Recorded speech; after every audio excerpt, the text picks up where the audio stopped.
Hoje nós vamos conversar sobre um assunto, um debate, um pastor e um padre falando sobre a Maria Imaculada Conceição. Dizem que Maria nasceu sem pecado, e é por isso que Jesus, que nasceu de Maria, não tem pecado.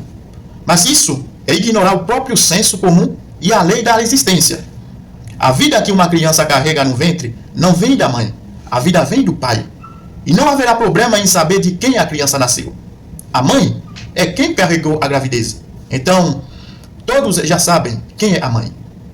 Não dizemos que uma criança é bastarda porque não sabemos quem é a mãe. Dizemos que uma criança é bastarda porque não sabemos quem é o pai. Maria Imaculada Conceição. O que a Bíblia diz? As pessoas dizem que Maria nasceu concebida sem pecado. Alguns da Igreja Católica chegam a dizer que ascendeu ao céu. Neste vídeo, nós não vamos falar sobre a sua ascensão ao céu. Bora acentuar sobre a sua Imaculada Conceição. Os bastardos da Igreja Católica dizem que se Maria fosse pecadora, Jesus teria pecado. Ah, bom? É sério isso? Podemos estar tão errado, tão maldito, a tal nível? Ouça uma passagem das Escrituras. Jó capítulo 4, versículo 14 e 15. Sobrevieram-me o espanto, o tremor, e todos os meus ossos estremeceram. Então o Espírito passou por diante de mim, fez-me arrepiar os cabelos da minha carne. Ouça com muita atenção algumas coisas que as pessoas ignoram e falam sobre suas vidas. Eu li esta passagem para que vocês entendam a questão do nascimento de Jesus. Se Jesus nasceu do Espírito Santo, o que devemos buscar saber é quem é o Espírito Santo. Quando ele começou a existir, como Espírito Santo, Jesus poderia ser tocado? Poderíamos ver Jesus? Poderíamos ver o Espírito? Em que ponto? Só quando um Espírito assume um corpo que podemos vê-lo. Agora, para a redenção, Deus precisava de sangue. Sabemos muito bem que o Espírito não pode ter sangue. O Espírito deve se humanizar, assumir um corpo para produzir sangue. É o que aconteceu. Deus aceitou se humilhar a pessoa de Jesus, segundo Filipenses capítulo 2, versículo 5 a 11. Se o sangue de Jesus viesse de Maria, esse sangue estaria contaminado.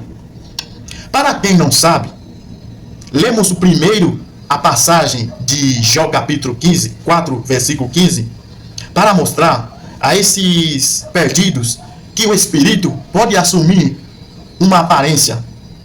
E foi isso que Jó vivenciou e estava explanando. Como que Jó sabia não era humano? Como que ele sabia que era um espírito? Este rosto não lhe era familiar, porque ele disse que era uma aparência desconhecida. Deus pode assumir qualquer forma que quiser, mas tem gente que diz que Deus pode se tornar qualquer coisa, exceto humano. Pode ser tão ruim assim? Deus é quem criou todas as coisas. Se um dia ele quiser ser um leão da tribo de Judá, o problema é dele. Se esse mesmo Espírito passou pelo ventre de uma mulher para entrar no mundo, podemos dizer que foi a partir daquele momento que Jesus começou a existir, sendo fruto de Espírito Santo, segundo Mateus capítulo 1, versículo 18 a 23. Quem deu a luz para o Espírito, para que ele pudesse passar por Jó? É Maria? É minha questão.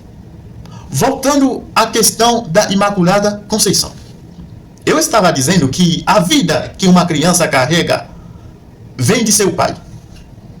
Nós somos pecadores, cometemos pecados. A quem o diabo se aproximou primeiro entre Adão e Eva? Foi Eva. Mas quando Deus veio, a quem Deus responsabilizou o pecado até hoje? Toda a humanidade foi contaminada pelo pecado. Não foi por meio da mulher que o diabo passou? Sim. Mas a Bíblia diz somente por meio de Adão. Romanos 5, versículo 12 a 18. Foi por meio de Eva que o diabo introduziu o pecado no mundo. Mas veja o que a Bíblia diz. Apesar da introdução do diabo por meio de Eva, Deus disse que toda a humanidade foi contaminada por Adão. Porque a vida que carregamos é projetada pelo homem. Somos todos descendentes de Adão. E o sangue que carregamos é o sangue de Adão, não o sangue de Eva. Quando tem problema sobre a paternidade de uma criança, pegamos o sangue do pai para fazer o exame. Se fomos contaminados pelo pecado, foi o sangue de nosso pai, Adão, que foi contaminado. Da mesma forma, a santidade de Jesus não se deve à sua maternidade, mas sim à sua paternidade. É por isso que, por meio de só um homem, o pecado entrou no mundo. E pelo pecado, a morte. E assim, a morte passou a todos os homens. Porque todos pecaram, começando por só um homem, Adão. Adão é a figura daquele que havia de vir. Lemos no livro de João, capítulo 8, versículo 45, 46, a Bíblia diz que Jesus nasceu sem pecado. Isso significa que Jesus é o Filho de Deus. E se ele é Filho de Deus, obviamente, ele é Deus. Porque uma vaca só pode colocar no mundo uma outra vaca. Um ser humano coloca no mundo um outro ser humano. Não tem como mudar a natureza de um ser. Hebreus capítulo 4, versículo 15 diz: não temos um sumo sacerdote que não possa compadecer-se das nossas fraquezas. Porém, um que, como nós, em tudo foi tentado, mas sem pecado. Jesus não cometeu pecado. Que homem na terra que pode viver sem pecado? Vamos ver o caso da Maria Imaculada.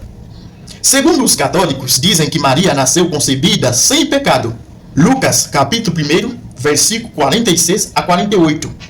Disse então Maria: a minha alma engrandece ao Senhor, e o meu espírito se alegra em Deus meu Salvador, porque atentou na minha baixeza de sua serva. Pois eis que desde agora todas as gerações me chamaram bem-aventurada. Para vocês que dizem que Maria é sem pecado, Maria chamou Deus de seu Salvador. Quando eu falo sempre, eu digo que Maria, que está na Bíblia, e Maria dos Romanos, da Igreja Católica, são duas Marias diferentes. Porque existe o Jesus bíblico e existe o Jesus dos romanos. Existe o falso Cristo e existe o verdadeiro Cristo. É assim também. Existe a verdadeira Maria e existe a falsa Maria. Maria destes fiéis da Igreja Católica aparece em formas diferentes. Ou ela tem um bebê nos braços, ou ela está grávida, ou seu filho está amamentando. Ele é um pequeno glutão. Este pequeno vampiro que ainda agarrando aos seios de sua mãe não tem nada a ver com Jesus bíblico. Maria na Bíblia, que é nossa irmã, aquela que carregou o Senhor em seu ventre, aquela de quem estou falando, não tem nada a ver com a Maria dos romanos, da Igreja Católica. Não temos problema algum com os católicos adorando e venerando Maria. Maria da Bíblia nunca recomendou que ninguém a adorasse ou venerasse. Maria reconheceu que tem um Salvador. Mateus 1, versículo 21. Darei à luz um filho e lhe darei o nome de Jesus, porque ele a salvará dos seus pecados. Maria precisa de Jesus para ser salva, já que não há dois salvadores no mundo. Se Maria disse que tem um Salvador, significa ela fazia parte de um povo que precisa ser salvo. E se precisa ser salvo, é porque ela é pecadora. Maria, que está na Bíblia, reconheceu suas fraquezas, suas faltas, suas deficiências, suas limitações, suas iniquidades, suas inconsistências, seu estado, seus pecados, suas baixezas, e precisa ser perdoada. Maria da Igreja Católica é chamada de Imaculada. Ou seja, Maria da Bíblia e Maria da Igreja Católica são duas Marias diferentes, que um não tem nada a ver com a outra. Isso é claro para aqueles que querem entender. Mas como todas essas pessoas da Igreja Católica nasceram para não entender, são desprovidas de inteligências, pessoas cujos nomes não foram escritos no livro da vida do Cordeiro antes da fundação do mundo, nada pode ser feito por elas. Então, a verdade, luz é mostrada e elas se aprofundam no erro. São as mentiras que as fortalecem. Vão continuamente rezar a Maria. Não podemos impedi-los adorar a Maria, mas o certo é que nossos irmãos que estão perdidos lá na Igreja Católica, um dia recuperarão a razão e encontrarão o pasto que Deus reservou para eles. Que Deus os abençoe.